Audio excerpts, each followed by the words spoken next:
Hey, what's up guys, Steve here again. I'm just doing today some gameplay footage of Pocket Bomberman for the Game Boy. And the reason I'm doing this is I've seen Tarek do a video and then X-File, both on Bomberman, and I figured I should show this game off because it's a lot different than a normal Bomberman game. It's a lot of fun. So let's pop it into the Super Game Boy and plug it into the Super Nintendo, and then I'm going to start capturing it. This is going to be the first one using the capture card. So get ready guys.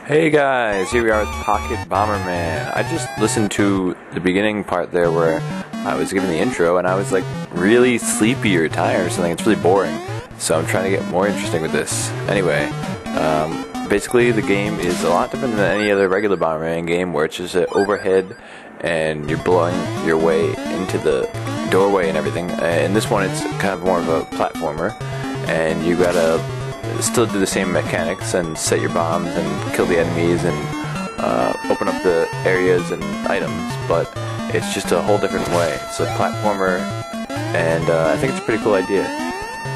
Here's the original Game Boy release. It seems this game also had a release on the Game Boy Color, and as you can see as you're watching here, this is enhanced for the Super Game Boy like some Game Boy games were. I guess because they'd also made a Game Boy Color one, so I guess they figured while they were doing it they may as well enhance this one. And if you notice there, I paused a second ago and the start screen is in color. But in any case, I think I remember playing this in color back in the day. I think my friend had the color version. It seems I had the regular Game Boy one.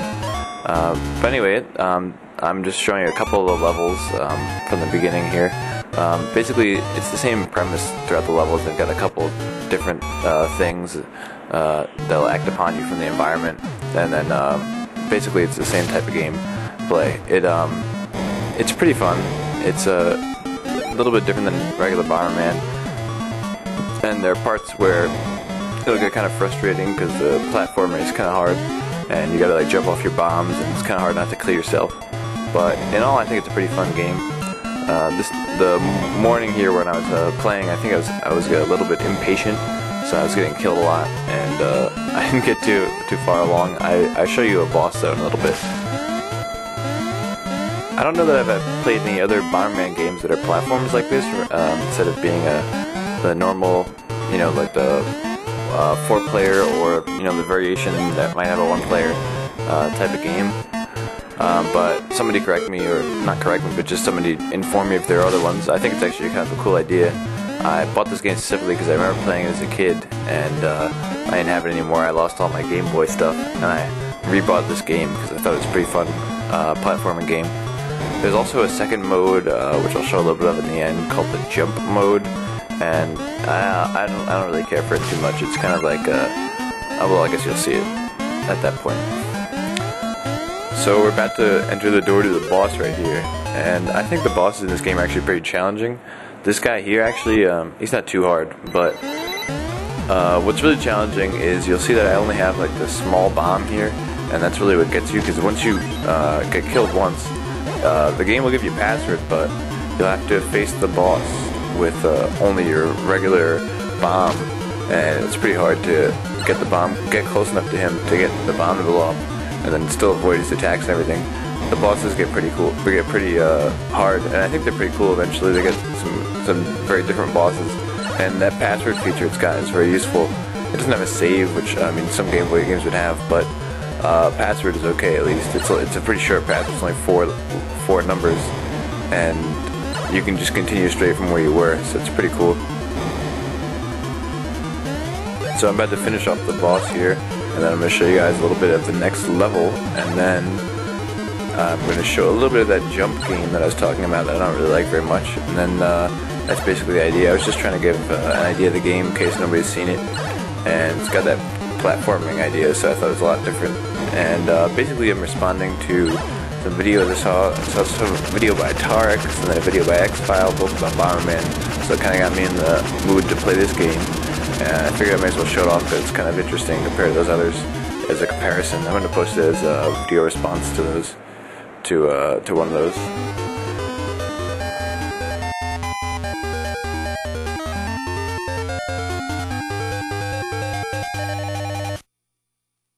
So here's the water world, and then it's got the same amount of levels. There's 4 levels and then 1 boss level. I skipped a couple levels there just to show you the idea of the game. But as you can see, it's very similar gameplay. It doesn't change much from World of the World. It's just, if you notice, I guess the color changes because it's like one of those enhanced Game Boy game type things. And then the enemies and a couple of the obstacles are different. Basically, as you go on, the gameplay is very similar in each level. It's, I guess it can get repetitive is one thing, but I mean, it's got a password feature. It's a Game Boy game, so it's something you kind of play in small pieces, so it won't really get as repetitive as you would think. It's not the same way as a console game. It seems a lot more repetitive if you try to play it ongoing like that, straight through. But if you're in a long car ride or something, this will definitely be good. This is where I was talking about that I was getting real impatient, so you'll notice that I die here, and there's a couple tries after this, but I was just so impatient here that I kept dying, so I just cut those out, and then I'm going to show you guys the jump game now. Alright guys, here's the jump game, and I did a couple tries here, but I just kept failing, so I'm just going to show you the first try here, and you'll basically get the gist of the game. Basically, you're bouncing up and down constantly, and you can't do anything about the jumping. You can drop your bomb whenever you like there, and then you can still pick up power-ups just like normal to get more fire and to get like the time bombs and those types of things. But you can only drop the bombs. You're always jumping, and then you're trying to move up constantly. And then as you can see the top there's a boss up at the top. It's kind of an okay idea, but it's not really too much fun, and it seems a lot better to me just play the regular game. But anyway guys, there you go. That was Bomberman Pocket. I'm sorry, Pocket Bomberman. And I just want to show you guys that off, and I guess we're also testing out my capture card to see how it looks. So I guess if you can give some feedback on the capture card as well. But anyway guys, see you guys later. Hope you guys stay tuned for more videos.